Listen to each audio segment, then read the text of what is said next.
دیکھو یہ کتنا گہرا ہے، یہ وہی ہے۔ ہاں ذرا دیکھو، ذرا ان قدیم دیواروں کو تو دیکھو۔ او میرے خدایا، دیکھو اس پر پھپھوندی لگی ہے۔ دیکھو یہ کتنا گہرا ہے، اور یہ شہر کہاں ختم ہوا؟ یہ شہر کی دیوار یہی وہ ہے۔ گلی ہے۔ واقعی مجھے تو یقین نہیں ہو رہا کہ ہم ان اصل دیواروں کو اور شہر کو اور گلیوں کو دیکھ رہے ہیں۔ چنانچہ اس جگہ کی کھدائی 1930 میں ایک بہت ہی معتبر فرانسیسی ماہر آثار قدیمہ لوئی ہیو ونسنٹ نے کی، اور یہی وہ شخص ہے جس نے یروشلم میں بہت سارا اہم آرکیولوجیکل کام کیا۔ ہمارے بالکل اوپر نیا یروشلم ہے جہاں پر ابھی ہم چل رہے تھے، یہ قرون وسطیٰ کے دور کا ہے، اور ہمارے بالکل نیچے یسوع مسیح کے دور کا یروشلم ہے، ویا ڈولوروسا کی اصل گلیاں۔ ونسنٹ نے اس جگہ کی شناخت کی کہ یہ اینٹونیو کے قلعے کا حصہ ہے، لیکن اس سے بھی زیادہ اہم بات یہ ہے کہ اس نے ایک حصے کی نشاندہی کی کہ وہ گبتا ہے، وہ راستہ جہاں پلاطوس نے یسوع کا فیصلہ کیا تھا۔ ہم اسے دیکھ رہے ہیں کہ یہ بالکل نیچے ہے جدید ویا ڈولوروسا کے۔ جدید ویا ڈولوروسا ہمارے اوپر ہے۔ تاہم 1960 میں ایک فرانسیسی کیتھولک پادری جس کا نام پیئر بینوا تھا، یروشلم کی کھدائی میں شامل ہوا، اور اس نے یہ دعویٰ کیا کہ ونسنٹ غلط تھا۔ اس نے تجویز پیش کی کہ یہ وہ جگہ نہیں جہاں یسوع کا فیصلہ کیا گیا تھا، بلکہ یہ دوسری صدی کا ایک ہیڈرین فورم ہے۔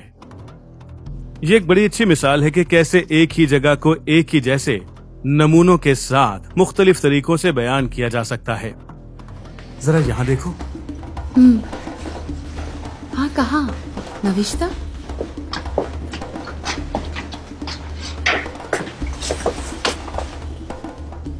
ذرا اس نوشتے کو دیکھو، یہ غالباً ایک کھیل کا نوشتہ ہے، وہ کھیل جو رومی سپاہی کھیلا کرتے تھے۔ اب یہاں سے ہم کہاں جائیں؟ واضح طور پر یہ اتنا آسان نہیں ہے۔ ایسا لگتا ہے کہ اس معاملے میں عالم بھی اختلاف رکھتے ہیں۔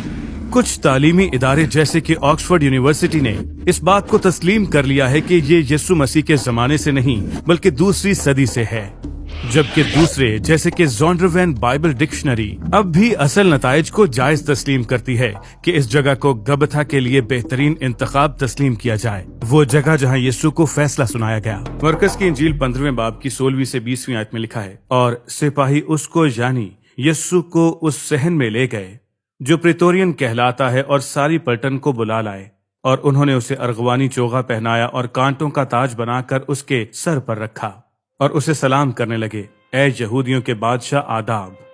اور وہ اس کے سر پر سرکنڈا مارتے اور اس پر تھوکتے اور گھٹنے ٹیک ٹیک کر اسے سجدہ کرتے رہے، اور جب اسے ٹھٹھوں میں اڑا چکے تو اس پر سے ارغوانی چوغا اتار کر اسی کے کپڑے اسے پہنائے، پھر مصلوب کرنے کو باہر لے گئے۔